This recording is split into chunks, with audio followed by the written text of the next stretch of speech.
नमस्कार दोस्तों, GK current affairs अब तक में आपका स्वागत है। मैं हूं आपका पीके सर। क्या पाकिस्तान अपनी ही सरजमी पर कंट्रोल खो चुका है? इतिहास में पहली बार पाकिस्तान की कोस्टलाइन पर एक ऐसा हमला हुआ है जिसने इस्लामाबाद के ब्लू बुक प्रोटोकॉल की धज्जियां उड़ा दी है। एक तरफ कोस्ट गार्ड पर अंधाधुंध फायरिंग हो रही है तो दूसरी तरफ वाशिंगटन से आया एक अल्टीमेटम पाकिस्तान को दुनिया के सामने शर्मिंदा कर रहा है। लेकिन असली कहानी तो पर्दे के पीछे है। $3 बिलियन के लिए यूएई और सऊदी अरब ने पाकिस्तान पर जो शर्तें थोपी हैं, उन्होंने पाकिस्तान की एयरफोर्स को मात्र एक प्रॉक्सी एसेट बनाकर रख दिया है। आखिर क्यों विदेशी डिप्लोमेट्स को जान बचाकर भागने के लिए बस का सहारा लेना पड़ा? क्या पाकिस्तान की मिलिट्री अपनी ही ज़मीन पर एग्जिट प्लान तलाश रही है? आज हम उसी सीक्रेट डॉक्यूमेंट का खुलासा करेंगे जो पाकिस्तान के अगले 48 घंटों की तबाही का रोड मैप है। वीडियो के अंत तक बने रहिए क्योंकि आज का विश्लेषण पाकिस्तान के वजूद से जुड़ा हुआ है।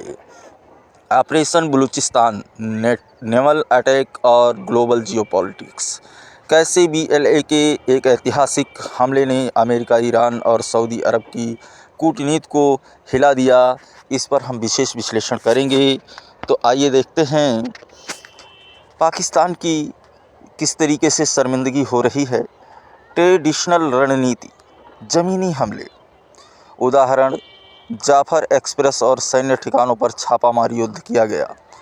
और ऐतिहासिक शिफ्ट क्या है? पहला नेवल ऑपरेशन, टारगेट क्या था? जिवानी और ग्वादर के पास पाकिस्तानी कोस्ट गार्ड्स। वीडियो साक्ष्य पुष्टि करते हैं कि BLA मिलिट्री ने खुले समुद्र में फायरिंग की, जिससे कोस्ट गार्ड्स को जान बचाकर भागना पड़ा और कई सैनिक मारे भी गए। रिसोर्स का कहना है कि पाकिस्तानी नेवी का नया इंटरनल फ्रंट क्या है? ग्वादर जिवानी सेक्टर। पाकिस्तान सेना की पकड़ यहाँ पहले से ही कमज़ोर मानी जा रही है। और कोस्टल थ्रेट क्या है? समुद्री तटों पर बढ़ता BLA का प्रभाव। नया दबाव क्या हो रहा है? पाकिस्तानी नेवी को अब अपनी ऊर्जा रस बाहरी खतरों जैसे इंडियन नेवी से हटाकर आंतरिक इंसर्जेंसी को रोकने पर लगानी होगी। नतीजा, जैसे सैन्य संसाधनों का भारी डायवर्जन और कोस्ट लाइन पर नियंत्रण होने का खतरा है। कूटनीतिक इम्पैक्ट क्या है? खतरे में अमेरिका ईरान शांति वार्ता। अमेरिका और ईरान के बीच में जो शांति वार्ता होनी थी, वो शांति वार्ता खतरे में आ गई है। ट्रंप एडमिनिस्ट्रेशन का विज़न क्या है? डोनाल्ड ट्रंप और JD वेंस पाकिस्तान में अमेरिका ईरान शांति वार्ता आयोजित करना चाहते हैं, लेकिन कवरअप क्या है? JD वेंस लगातार पाकिस्तान लीडरशिप आसिम मुनीर, शहबाज शरीफ को समर्थन दे रहे हैं। इससे संदेश क्या है? ये हमले साबित कर रहे हैं कि पाकिस्तान एक अस्थिर देश है और पाकिस्तान में ये वार्तालाप सुनिश्चित करना आवश्यक या खतरे से खाली नहीं होगा। सवाल क्या है? क्या कोस्ट गार्ड्स की सुरक्षा ना कर पाने वाला देश अंतर्राष्ट्रीय शांति वार्ता की सुरक्षा कर पाएगा? यह एक बड़ा सवाल है और मुद्दा भी है। द ब्लू बुक पैराडॉक्स, सुरक्षा के दावों की सच्चाई। Theory blue book protocol, Bharat और पाकिस्तान दोनों में इस्तेमाल होने वाला VVIP सुरक्षा ढांचा। मकसद क्या है? सुरक्षा एजेंसियों के बीच अधिकतम तालमेल और अभेद सुरक्षा घेरा बनाना। और हालिया इस्तेमाल क्या है? इस्लामाबाद में ईरानी डेलीगेशन के लिए लागू किया गया था, लेकिन इसका ज़मीनी हकीकत क्या है?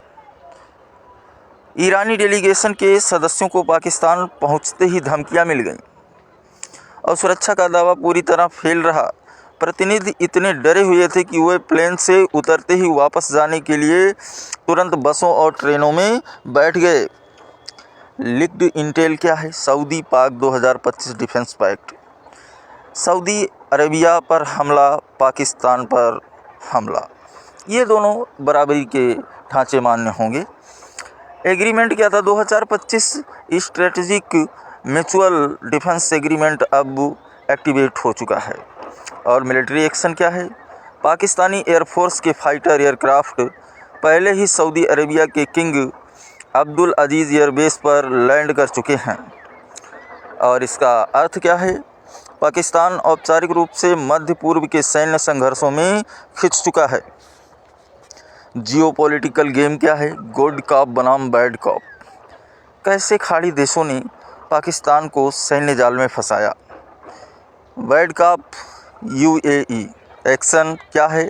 यूएई ने अचानक पाकिस्तान से अपनी 3 बिलियन की फंडिंग वापस मांग ली। इम्पैक्ट पाकिस्तानी इकोनॉमी पर अचानक भारी दबाव और डिफ़ॉल्ट का खतरा।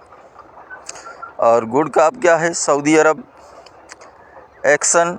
सऊदी अरब अब 3 बिलियन के अंदर को पटाने के लिए मदद का ऑफ़र देता है, लेकिन उसके साथ साथ शर्तें रखता है। इस आर्थिक मदद के बदले पाकिस्तान को सऊदी अरब के सैन्य उद्देश्यों के लिए अपनी सेना देनी पड़ सकती है। The two front trap, Pakistan का दोहरा संकट। ईरान बॉर्डर कॉन्फ्लिक्ट क्या है?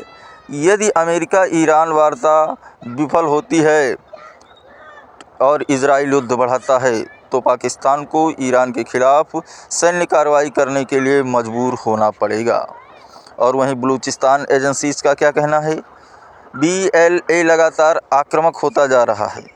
देश के भीतर ग्वादर और जीवानी जैसे अहम कोस्टल इलाके जल रहे हैं। और इसका निष्कर्ष क्या निकलता है? पाकिस्तान की सेना केवल एक धक्के की दूरी पर है। उसे एक ही समय में विदेशी युद्ध और आंतरिक विद्रोह दोनों से लड़ना पड़ सकता है। और 2026 एक निर्णायक जियोपॉलिटिकल मोड़ है। BLA का वीटो पावर, अमेरिका ईरान शांति वार्ता सुरक्षित रूप से हो पाएगी या नहीं, यह अब सीधे तौर पर बलूचिस्तान लिबरेशन आर्मी के हमलों पर निर्भर करेगा। और ईरान कॉन्फ्लिक्ट क्या है? यदि पाकिस्तान ईरान के साथ युद्ध में उलझता है तो BLA इसका फ़ायदा उठाकर बलूचिस्तान में अपना नियंत्रण और मजबूत करने लगेगा। तमाम जियोपॉलिटिकल घटनाओं का केंद्र अब बलूचिस्तान है। आने वाले कुछ महीने तय करेंगे कि क्या 2026 दुनिया के लिए पिछले कई दशकों का सबसे भयानक और निर्णायक साल बनेगा। तो दोस्तों, आज पाकिस्तान एक ऐसे मोड़ पर खड़ा है जहां उसके पास ना तो अपनी सेना पर पूरा हक है और ना ही अपनी अर्थव्यवस्था पर। जब किसी देश की सुरक्षा इतनी खोखली हो जाए कि विदेशी डेलीगेशन को सीक्रेट रास्तों से भगाना पड़े, तो समझ जाइए कि वह देश फेल्ड स्टेट बनने की आखिरी सीढ़ी पर है। क्या आपको लगता है कि अमेरिका और मिडिल ईस्ट के इस दबाव में पाकिस्तान अपनी संप्रभुता पूरी तरह खो देगा? क्या ट्रंप प्रशासन के आने के बाद पाकिस्तान की मुश्किलें और बढ़ने लगेंगी? कमेंट्स में अपनी राय ज़रूर दीजिएगा। अगर आपको यह डीप केस स्टडी पसंद आई हो तो वीडियो को लाइक करें और जियोपॉलिटिक्स की ऐसे ही कड़क सनसाइड स्टोरीज़ के लिए जीके करंट अफेयर्स अब तक को सब्सक्राइब करना ना भूलें। देखते रहिए जीके करंट अफेयर्स। अब तक सतर्क रहें, जागरूक रहें। जय हिंद।